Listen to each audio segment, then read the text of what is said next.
Today, we're examining the dual biochemical behavior of green tea catechins, focusing on epigallocatechin gallate, or EGCG, and how this duality shapes modern approaches to human health assessment. Our goal is to clarify why these compounds can act as both protective antioxidants and, under certain conditions, pro-oxidants with regulatory relevance. Green tea presents a genuine biochemical paradox. Under normal physiological conditions, its catechins function as potent antioxidants. Yet, when exposed to transition metals or present at supraphysiological concentrations, they can shift into a pro-oxidant mode. This context-dependent behavior means that both nutritional guidance and safety evaluations must consider not just the compound, but the environment in which it operates. EGCG makes up roughly 10% of the dry weight of fresh tea buds and features a distinctive architecture: two aromatic rings linked by a three-carbon bridge and a gallate group. This arrangement positions multiple hydroxyl groups for rapid electron donation. Importantly, green tea retains these catechins because steaming inactivates polyphenol oxidase, preventing the enzymatic oxidation that transforms them during black tea production. In its protective role, EGCG directly scavenges reactive oxygen species by donating hydrogen atoms from its phenolic groups. Kinetic studies show it neutralizes hydroxyl radicals with a rate constant of 4.62 times 10 to the 11th m to the minus 1 s to the minus 1, outperforming vitamin C and E. This activity helps prevent formation of 8-hydroxy-2'-deoxyguanosine, a recognized biomarker of oxidative DNA damage referenced in OECD Test Guideline 489. Beyond direct scavenging, EGCG activates endogenous antioxidant pathways through hormetic signaling. At physiologically relevant concentrations, it promotes NRF2 translocation to the nucleus, triggering antioxidant response elements and upregulating enzymes such as superoxide dismutase, catalase, and glutathione peroxidase. This includes induction of OGG1, the glycosylase responsible for excising oxidative DNA lesions.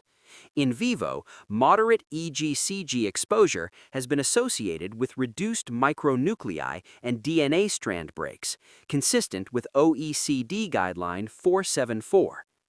The shift from antioxidant to pro-oxidant behavior is largely driven by interactions with transition metals.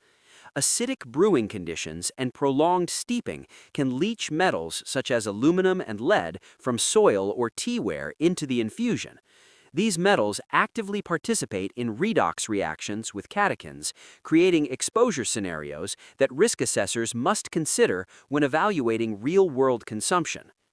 In the presence of copper or iron ions and hydrogen peroxide, EGCG undergoes redox cycling that fuels Fenton chemistry. EGCG reduces cupric to cuprous ions, which then react with hydrogen peroxide to generate hydroxyl radicals. This localized pro-oxidant activity can produce double-strand DNA breaks near metal binding sites, underscoring the importance of assessing metal content in both the tea matrix and the consumer's physiological environment. Biological outcomes are fundamentally dose-dependent. Dietary green tea is broadly supported as safe, but concentrated extracts, particularly decaffeinated formulations exceeding 800 milligrams of EGCG equivalents per day, have been linked to hepatotoxicity in susceptible individuals. Rodent studies show liver and kidney toxicity at 2,500 to 5,000 milligrams per kilogram for green tea extract, while polymerized catechins in pu'er extracts show no adverse effects at 5,000 milligrams per kilogram. These findings align with OECD dose-response principles and highlight that toxicity emerges when antioxidant capacity is overwhelmed. Interestingly, this pro-oxidant mechanism has therapeutic potential.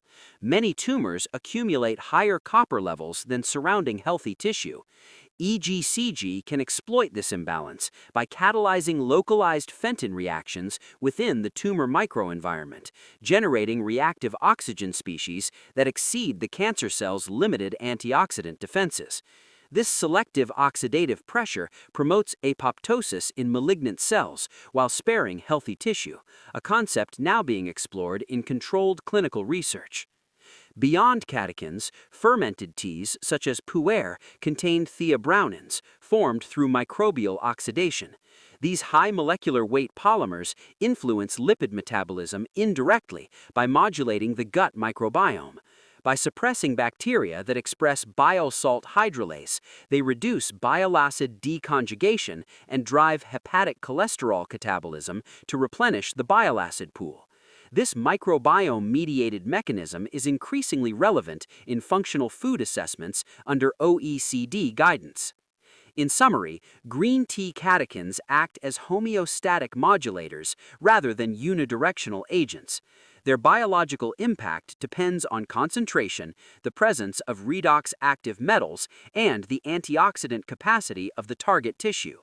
For regulatory evaluation, this means assessing not only the compound, but the full exposure matrix, preparation methods, co-exposures, and consumer physiology. The same molecule can protect healthy cells while selectively challenging malignant ones, making context the defining factor in both safety and therapeutic potential.